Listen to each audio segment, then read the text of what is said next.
Hello everybody and welcome to another video. So this is part one of my Fulgrim series, mainly down because it's going to be a pretty big video if I didn't break it down, and this has only been made possible by We Are Heroes, who are a little comic book shop over in Cumber.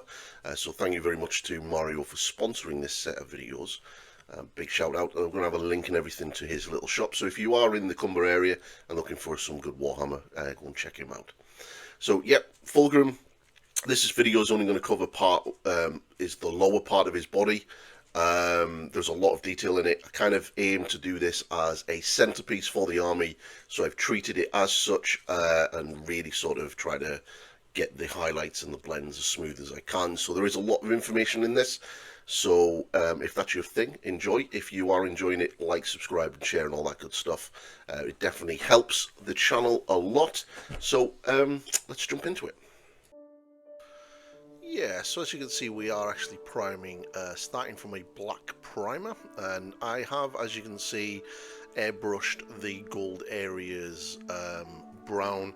This is obviously, the upper body is going to be in part 2, so check out that one in a couple of days when that comes up on the channel, and keep an eye out for any work in progress pictures that I'll have up on social media. But yeah, so I'll also be doing the head separately, or probably in with the body. I'm not 100% decided yet. So we're going to be starting with the airbrushing, which is going to be Nagaroth Nightshade. Now, obviously, you don't need an airbrush for this. You can use a normal brush and just brush it on. But I figured that it would be a lot quicker to use my airbrush, and I really wanted to use my new airbrush for the first time. I got this from the affiliate link over on More Warhammer, so big shout out to Ben for having that. It's just a cheapy one, it's like 30 odd quid.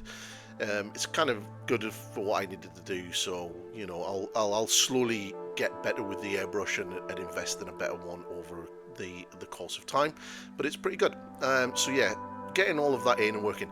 Now, I airbrushed his back and his arse area, because yeah, Fulgrim does have a bum, and later on you'll see me sort of going back over with the Inky by Darkness, because I kind of realised that that's kind of a part of the snake body and not the actual sort of purpley part. So yeah, that was the thing. So as I say, we use the Inky by Darkness, and here it is. I'm literally just going over that these areas, which is kind of cool because it kind of gives this sort of purple undertone to that sort of part of the body, which is kind of cool.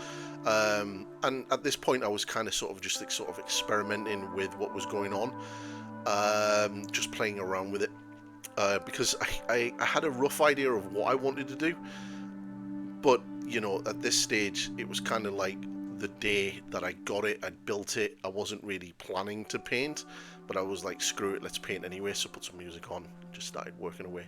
So as you can see, I just worked around all the model, just getting that Inky by Darkness based in, laid in, and just making sure that if there is any overspray, not to really worry too much. And there's obviously me doing the arse area, which give that sort of kind of cool purple shadowed area, which is kind of cool.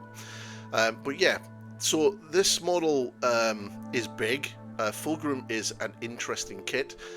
The snake body is quite interesting to build. There's a lot of parts to it. The upper body is a lot easier. The natural split between the upper body and the snake body is probably your best way if you're going to do some sub-assemblies, because you know, it like the way that the body's sort of angled, and then you've got the wings and everything else to go onto, so it's probably a good idea to definitely sort of break that up. So just take your time. Like, again, you don't need to use an airbrush if you don't have one. Just use a brush. A stippling using a sponge or dry brushing are all good ways of sort of doing this early part. One of the things that I will say later on when I'm actually applying the sort of highlights onto the chest, I say the chest area of the snake, around that front part of the snake body, is I kind of wish I'd done a little bit more airbrush work before jumping in with the normal brush, but we'll go through that when I get to that stage. So once you've got this, you're sort of ready to start building up the highlights on that chest, and we're going to be using Phoenician purple. Now, I tried to use GW's sort of colour system the best I could for this.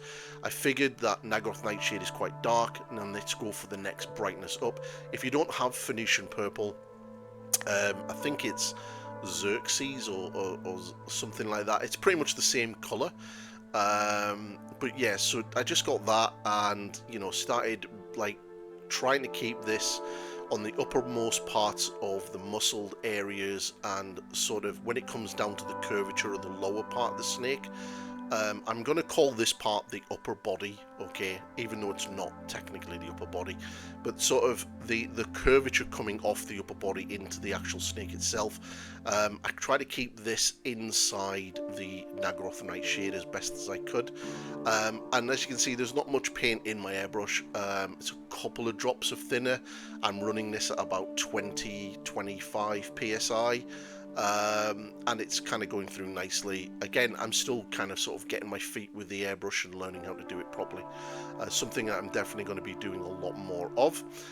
This model was a pain in the ass to film, by the way. An absolute nightmare to film. Really was. So just work around, and you can see I sort of come back in again with it. I'd run out of paint, and then just wanted to really sort of push that colour a little bit more, and I was doing very thin layers. And also what I'd done as well while I was doing this is I kind of airbrushed the scales around the back of the body that comes off the back and sits on the uppermost part of the snake. I airbrushed that in with the Naggaroth Nightshade, and then I actually went over the top of it as well with the Phoenician purple. And then it's washed and dry brushed, but I'll be going through that later on in the video. So we're really going to start pushing the highlights now with some Genestealer purple. Now, in the White Dwarf article, it uses Emperor's Children pink.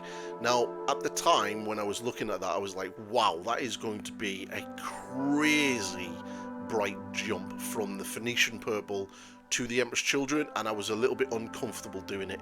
So I kind of went for the Genestealer because I figured that that's probably going to work a little bit better, and it's probably going to airbrush a little bit nicer, and you're going to get a little bit more of a natural transition between the darker colours into the highlight, which is basically what the Genestealer purple is.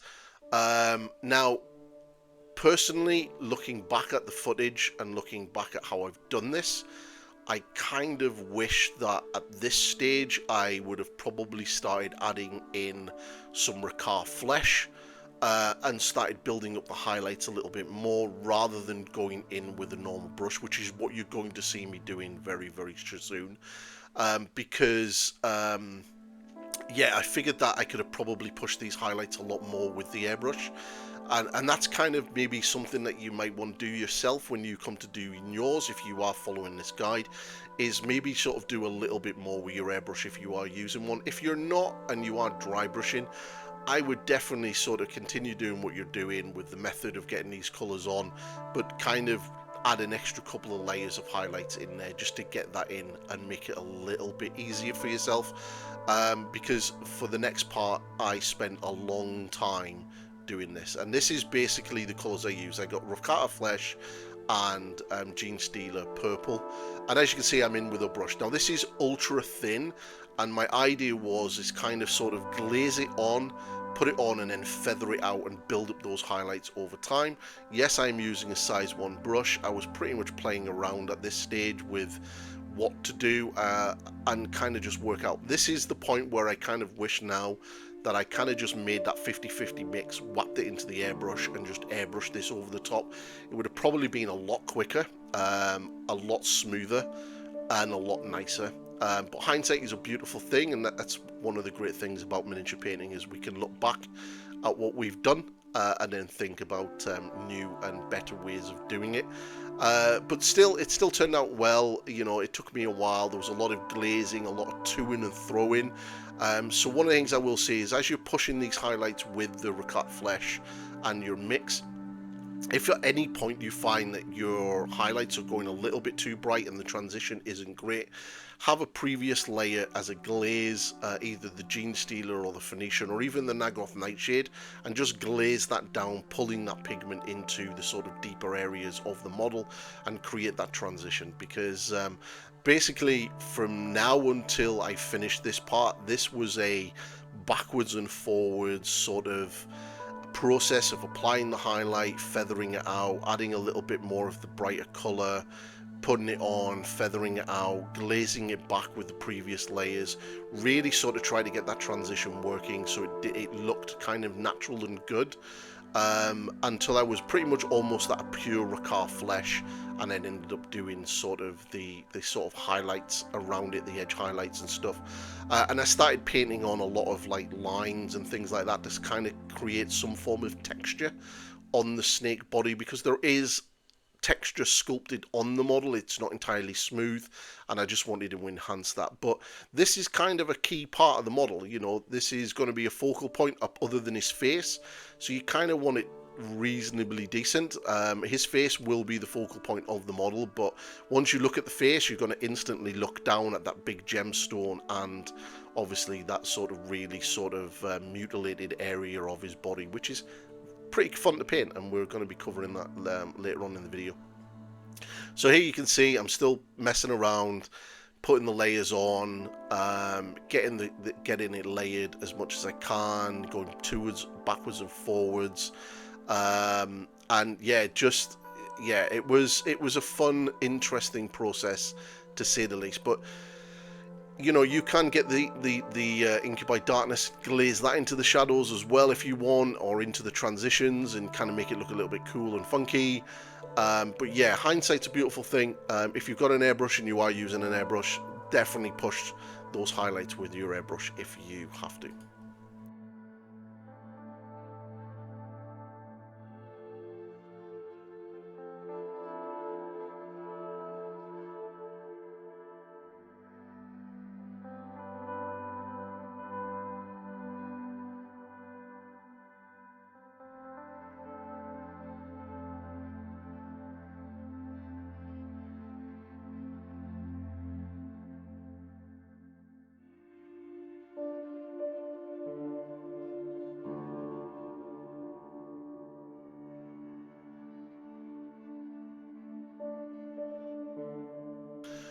So I did try to keep as much of this footage in as I could and sort of really sort of show the process. At this stage, I was kind of like almost on pure Rakar flesh and really sort of pushing those highlights to the sort of maximum. This was a lot of work to get it to where it is, and which is kind of what you want with a centerpiece model, I guess. You know, you really want it to sort of stand out and pop, and there isn't much in the way of sort of muscular parts of the body where you would, like, if you look at like Angron or Scarbrand or even sort of like one of the Keeper of Secrets and stuff like that, there's a lot of sort of open bare parts of the body which you can really have a lot of fun with, and getting those sort of volumetric highlights and stuff like that on, whereas with Fulgrim, there isn't that many. I mean, he has a couple of bare arms, and this is only really the sort of bare part of the flesh, which is the you know, this upper part of the snake body. So I really wanted to have a good play with that and really sort of emphasize that, hence the reason why there is so much work being put into this. But again, like I said earlier, you know, an airbrush would probably speed this up a lot more, and then you could just go into it, glaze that in with sort of different mixes of the different layers, and sort of smooth that transition out, and then, you know, use one of the darker, even Nagoth Nightshade, or even a bit of Nagoth Nightshade and black to sort of and deepen those shading as well. But once we got that, we then started adding in some white and really started pushing the highlights a lot more. At this point, we're literally focusing up on the more extreme highlights, really trying to get it to pop, picking out sort of the little sort of like lines, the little sort of bits of detail that are on the snake. really trying to make all of that area pop. And again, if you push this too far, just take your previous mix and glaze that down, or even glaze entirely over it, and it'll kind of smooth everything out, tie everything in together. And a big top tip, use a bigger brush than a size 1. I really wish I had a size 2 at this stage, so I'm going to have to reach out to Rosemary CO and get one of those ordered, and actually use like a size 2. Or even a size 3 at this point. Using a size 1 was probably not the best idea, to be fair.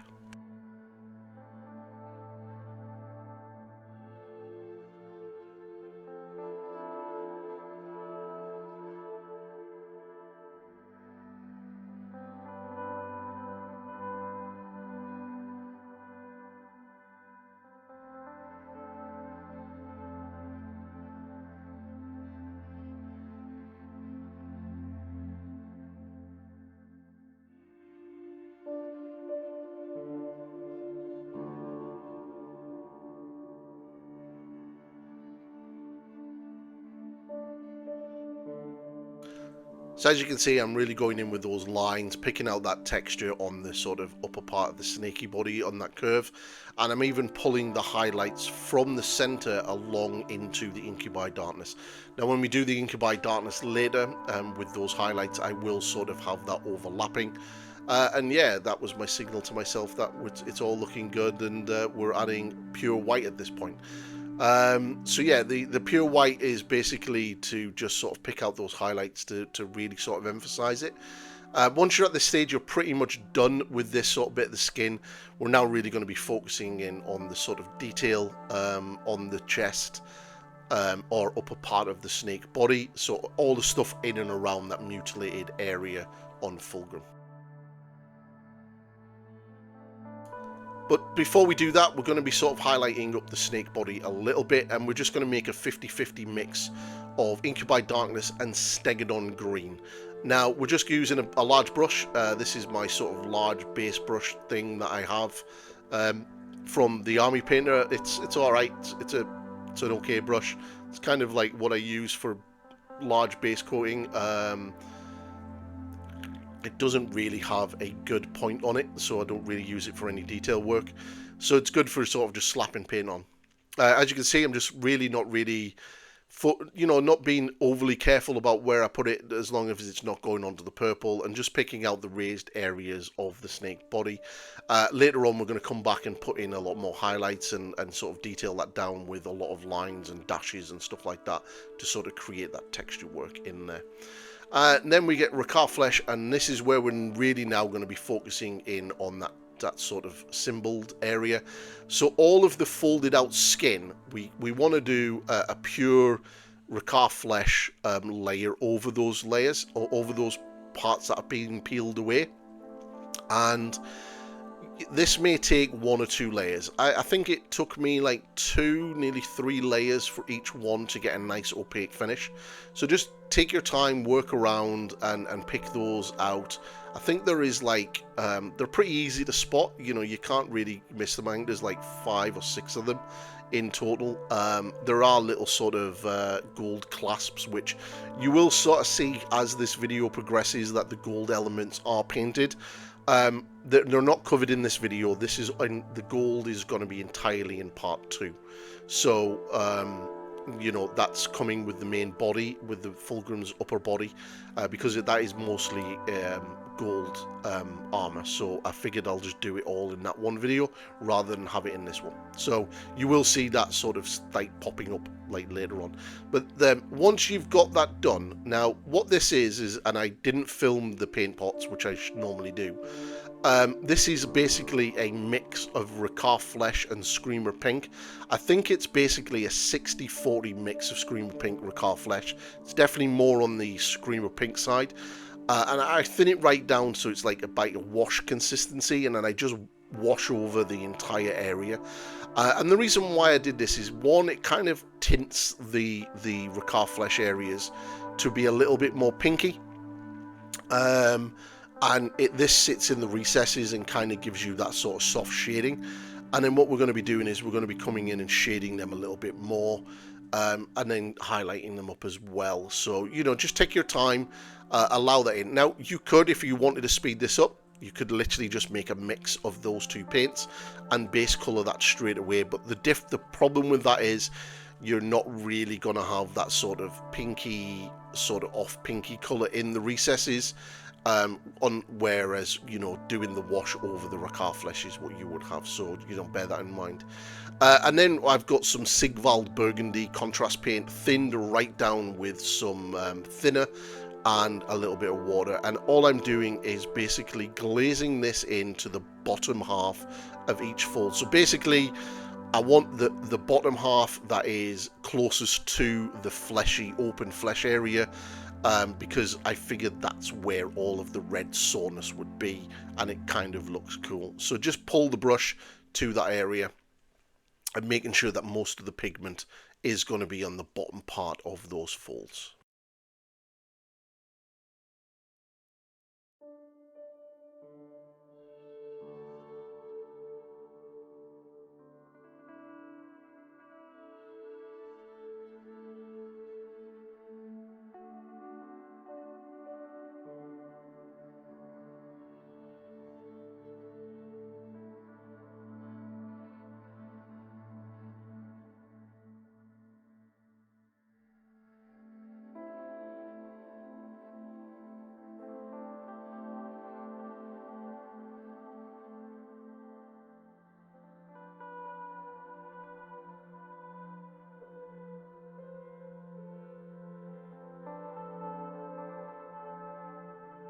This can obviously take a couple of layers, but as it's a thin glaze, it should probably take about 10-15 seconds to dry completely out.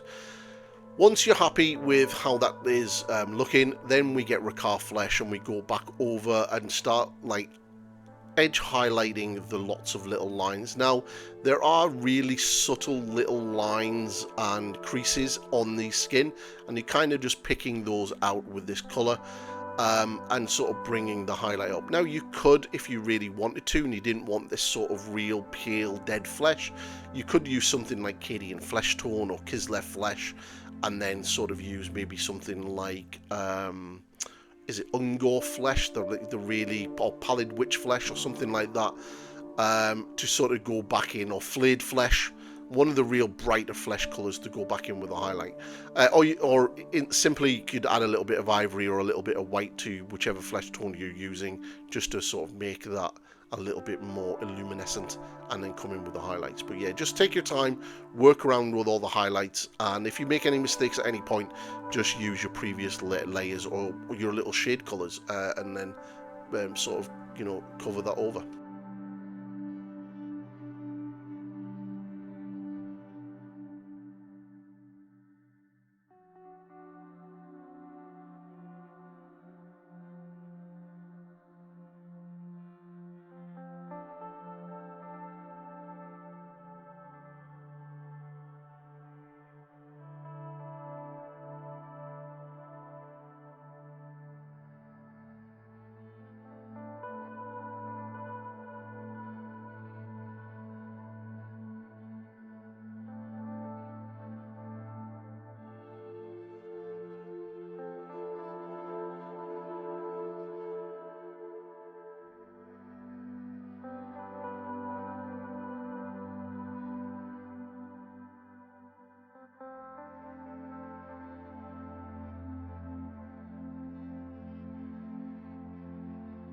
So now we're going to be working on the actual flesh part itself, the exposed part. So this was a basically 60-40 mix of Screamer Pink and Corn Red. And very carefully, I went round and painted all of the sort of exposed flesh colours. Just take your time. You know, you don't want to hit this colour on any of the sort of brighter colours, because that would be a nightmare to fix and clean up. So get a brush with a decent point and just take your time, move the model around. As you can see, you know, I'm trying to sort of get it so it's best angle. It is quite hard to film and do this at the same time. So some of the footage is not used where it's literally entirely upside down. You just see the underside of the base. Absolute pro skills there from a pro YouTuber. And then Sigvald Burgundy as a wash. Again, using exactly the same wash that I used earlier. Just wash that in entirely into all the recesses, and then just allow it to dry naturally, so it kind of sits in the recesses and sort of doesn't on the upper parts.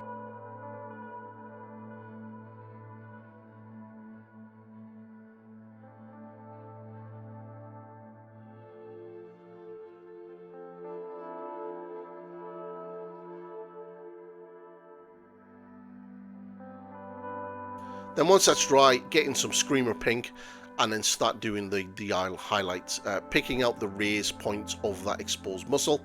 And as you're doing this, you can add a little bit of white into your Screamer Pink and just go back over and sort of really sort of enhance those highlights and increase those highlights, as you can see me doing here. Yeah, it takes a while to do. Obviously, I moved the camera in so you can see it a little bit better. And you can sort of see how the gold parts are slowly starting getting done as I'm like progressing through the model.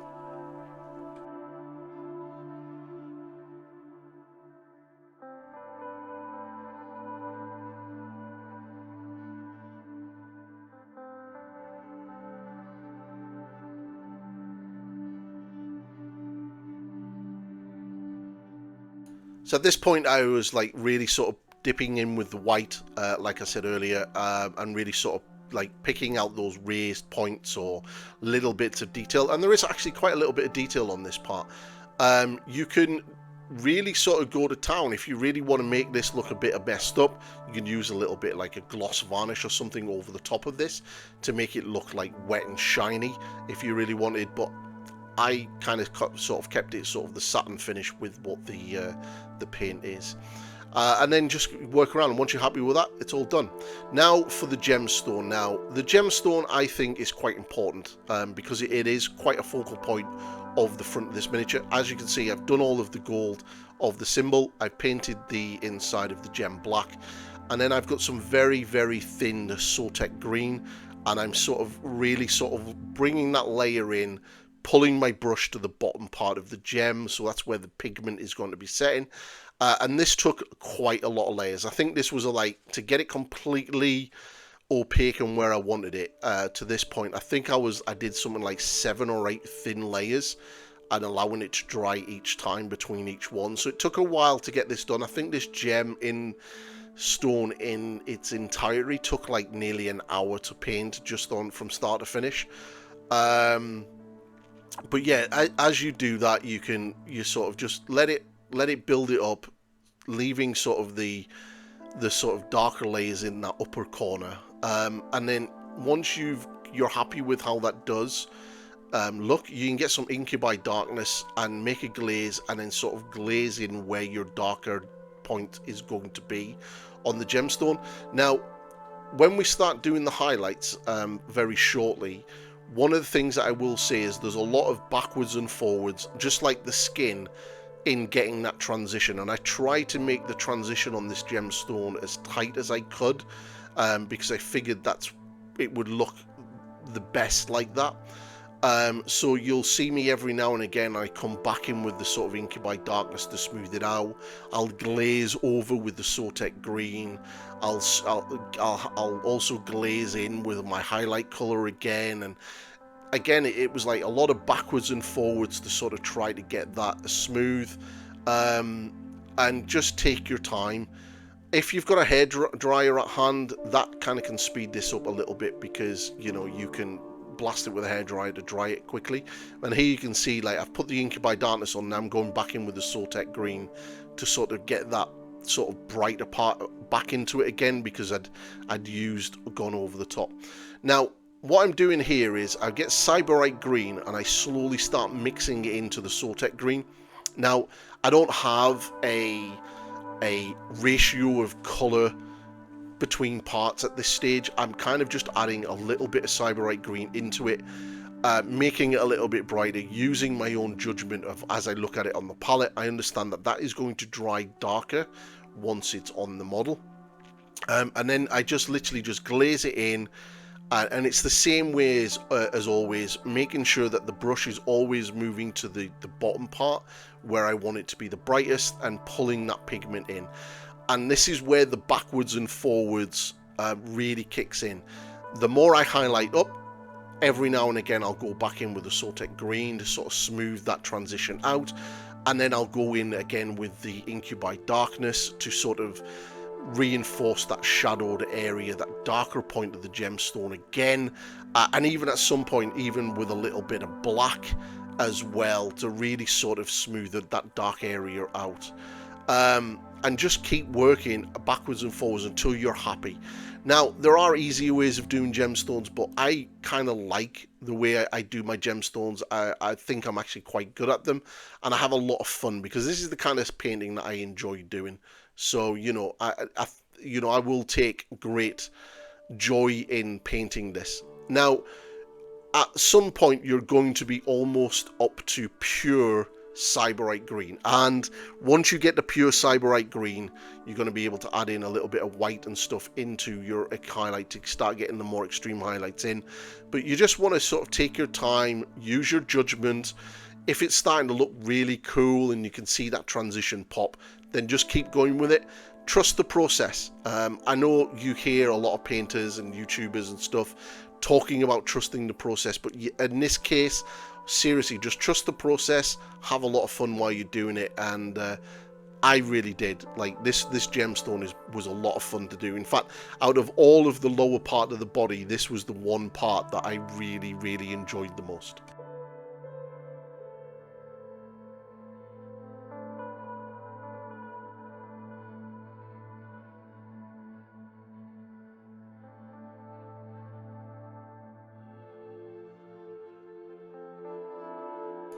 So at this point now, I'm coming in with the edge highlight on the bottom part, and it's pretty much adding in the white into the Cyberite green to sort of get that to really sort of pop. And just take your time. If you make any mistakes at this point with this highlight, it's very easy to fix. You can just get your Cyberite green and just cut back into it to thin it down. Now, this is some proper next level camera angles right here. So everybody should definitely comment in the comment section of how great my camera angles are. And I do apologize. This model was a nightmare to film. It really was. It's so damn big. And right up in the top, this is basically pure white. You could do the classic little dot. I did a sort of little line, and then I did a little dot on that line to sort of just enhance it, and then that's the gemstone done. Like I said, I had a lot of fun doing this gemstone. I could have done the video, a 15-20 minute video just on this gemstone alone, but you know, it's in the part of this video, so you know, hopefully you'll enjoy it as much as I did. So just work at it, and you can see there's the little white dot, the classic white dot, and then you can sort of get a little one at the bottom as well. Now, the Phoenician purple. This is dry brushing. The scales on the back of the snake. Initially, the ones coming on the upper part of the back of the sort of part, the uppermost area of the snake body, I kind of painstakingly went in and edge highlighted everything manually. And then while I was doing that, I was like, this is taking so long, I can't do that for the rest of the model. So I broke out my dry brushed it, and then I'm going to dry brush it with Gene Stealer purple. Again, quality camera angles. This is probably the best part of all of this that I recorded, because in most cases it looked like this. So yeah, 10 out of 10 for pure quality camera angles. And then I use this Dryker Flesh, or however it's pronounced, to basically pick out all of these little sort of fins and get the sort of most extreme highlight done. And that's it. You know, there's no point of spending absolutely ages on every single individual scale. You'll be there for a long time. So paint smarter rather than harder. Crack out your dry brush and do a little bit of dry brushing. And then once they're done, we're going to be going on to highlighting the snake part of the body, the sort of greeny area. And that is basically a mix of Creed Khaki and Stegadon Blue. Now, the White Dwarf guide says to use Iraq Flesh. I don't have Iraq Flesh, so the nearest one I had to it with that sort of greeny, sort of off-white tint was Creed Khaki. And mixed in a little bit of that, and then what I did was I just slowly worked around the entirety of the snake, and drawing lots of little lines with the with each of the highlights and progressively making the highlights smaller and making sure that they're inside each other at all times, and kind of sort of just create that sort of that texture and that visual interest on the snake body, because there are parts of it that are entirely smooth. There is little creases every now and again. You can kind of see some of them on some of the inside part of the snake, but in most cases it's completely just bare plastic. So to make it look a little bit visual interest, I just took my time and worked all the way around doing those little sort of lines.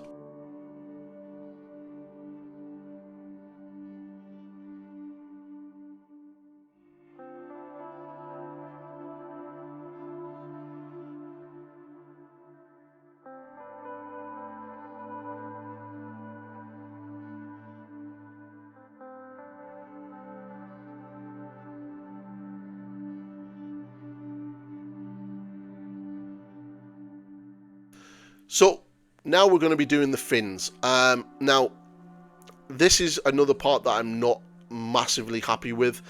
And to be completely honest, I'd been painting this guy solid for a good couple of days at this stage. And I really, at this point, was getting to near to the end. And I was getting a lot tired. Now, hindsight is a beautiful thing. How I wish I'd done this is sort of base coat them, as you can see me doing now, with Racar Flesh.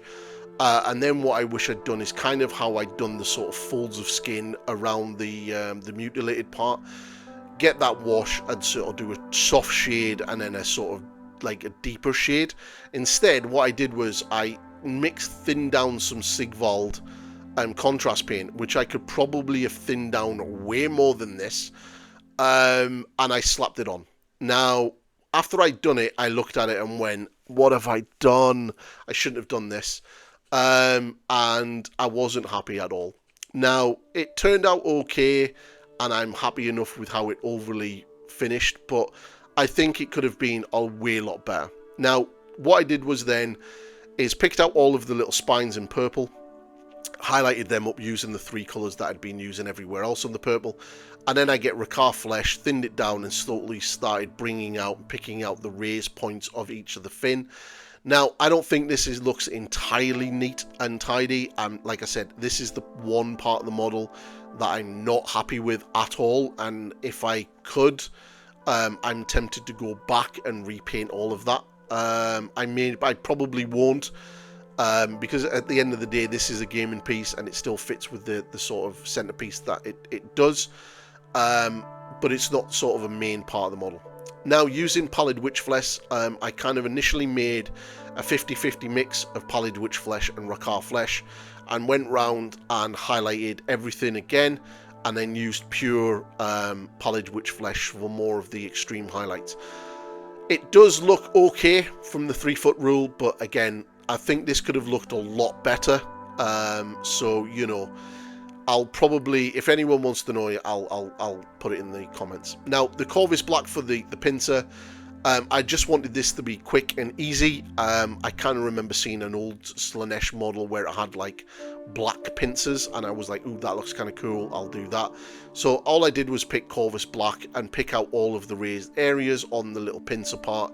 Again, this is a really part of the model that not many people are really going to pay much attention to, so I kind of just did a quick highlight. Thunderhawk Blue was basically mixed into the Corvus Black, and over a number of stages with a number of small little parts being added every now and again, I slowly picked out all of the raised areas and worked around the pincer, just picking out the raised areas and the little bumps and things like that to sort of get the highlights on it. You could go in and do a lot more colours if you wanted, but I kind of wanted just this to be a little bit black, a little bit bland, and kind of unnoticeable, because I didn't really want to take away from that really nice detail on the chest. So as you can see, you can sort of see those highlights have been built up with time, and by this point I'm pretty much just using pure Thunderhawk Blue just to pick them out. Could probably push it a little bit brighter with some Fenrisian Grey, but again, I tried to keep this as subtle as I could without going too overboard with the highlights, because again, I didn't want it to sort of distract from other parts. And that's it done. That is all of it done. As you can see, the gold is completely finished. Again, that'll be in part 2, but that's it completely done. And I'm really happy with it, and I hope you like it too. So that's the video, and it is a pretty big one. It's probably one of the largest videos I've done in a long time. So hopefully you enjoyed it. Now, part 2 is going to cover the upper body, which will be all of the gold armor, the black undersuit, and the 2 blades. So that's pretty much going to be quite a large video as well. And then in part 3, I'm going to probably just focus on the wings, and then that should be it. I'll try to incorporate the face into part 2, but we'll see how big it gets as I work on it. But hopefully you've enjoyed this, and if you do, you're going to like, subscribe, share, and all that kind of stuff, and leave a comment if you are enjoying it, and I will catch you in the next video. Goodbye for now.